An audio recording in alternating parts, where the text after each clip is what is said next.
Yeah, sit up straight. I Sounds should like a lean mother over forward. there. Look serious. Okay, that's asking too much. Are we ready? The first question, we've been saying our mission prayer for nearly 10 years. Can you say how your understanding of God has grown, and can you give an example of that?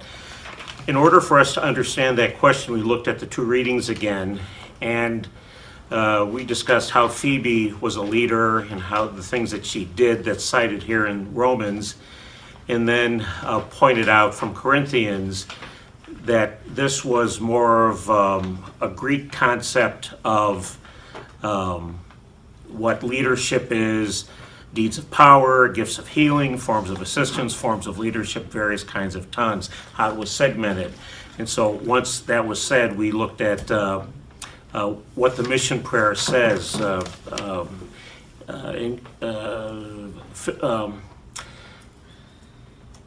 to deepen our understanding of you and strengthen our awareness of the needs of others. We discussed in order to actually apply gifts, we had to do something. It couldn't be just understanding. We had to be able to apply it, and then it became something that it builds on itself. You can never apply enough because you keep, by actually acting on providing for a need of somebody, you learn more about that person, you learn more about the need, and therefore you see more and more that needs to be done. So basically, one of the people in our group said that while this person has been in the church for a number of years, this person sat back and watched and observed and chose not to be on the vestry. But at some point recently, he became aware of the need in himself that this was something that he needed to do, and so he stepped up and is now on the vestry. He answered the call. In the same way, can you say that your awareness of the needs of others has grown? What have you become aware of that you didn't know before regularly offering this prayer? We discussed that this prayer, say, versus the Lord's Prayer. The Lord's Prayer is more general. This prayer, in a very focused manner, says to increase our awareness of you and strengthen our awareness of the needs of others. It's more focused.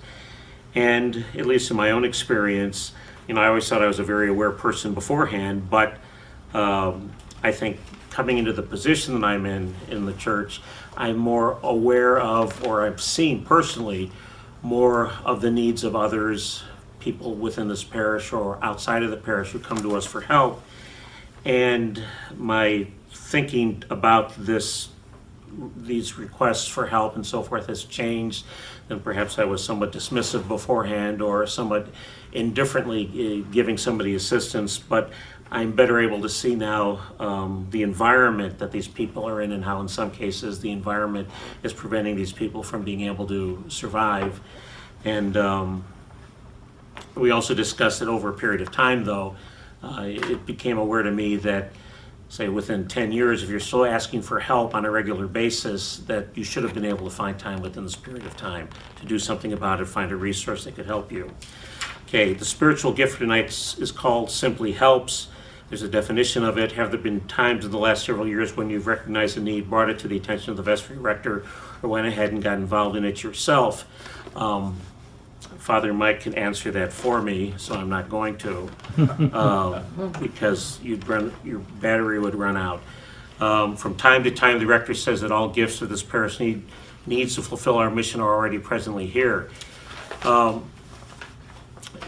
Everybody at the table, I recognize something that they've done or some things that they've done where they've recognized needs and they've helped, whether bringing food for different events, even though they knew that they couldn't be here for those events, stepping up to the vestry, becoming a greeter, stepping up to, as I said, being on the vestry, becoming the le personnel de cuisine, when nobody else wanted to do it.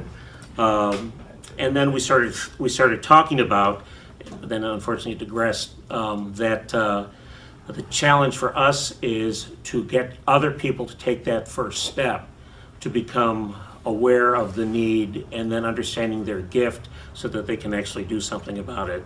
And at that point, we ran out of things to contribute on this subject and turned our attention to marriage laws in different states. So that's it. Thank you.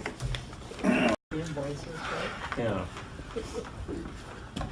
Tonight's discussion was the spiritual gifts section, and was headed by helps.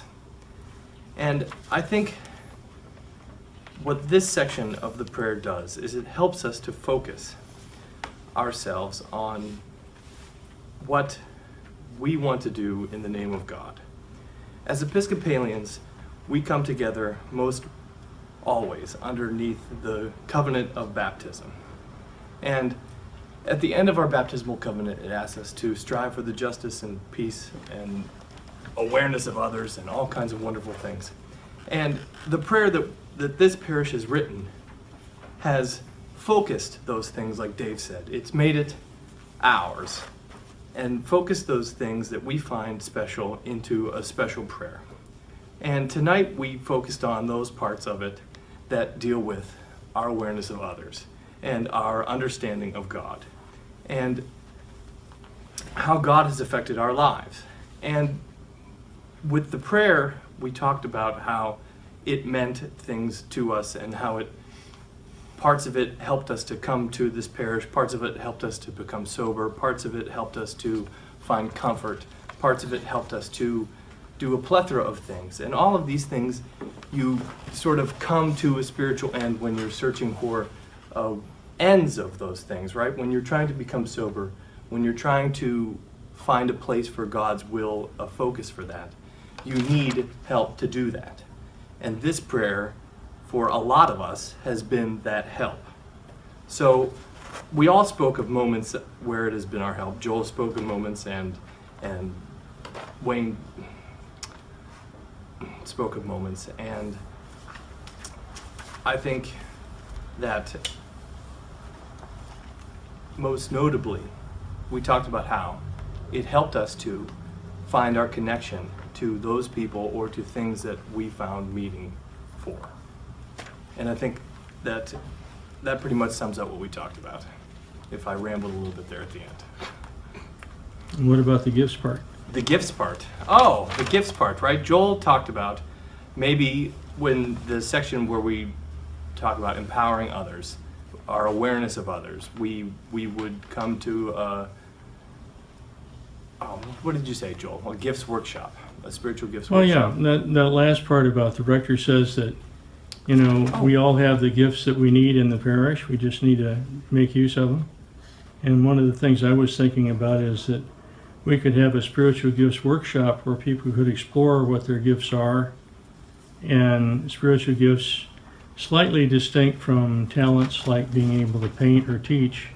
Spiritual gifts, this website we've been using just has a handy questionnaire that comes up and summarizes some gifts. So any of that stuff could be good, but then we would have a conversation about it as a parish and see how we could, do something with those gifts, make more of an opportunity for them, have people recognize that they've got some that they may not have been contributing yet.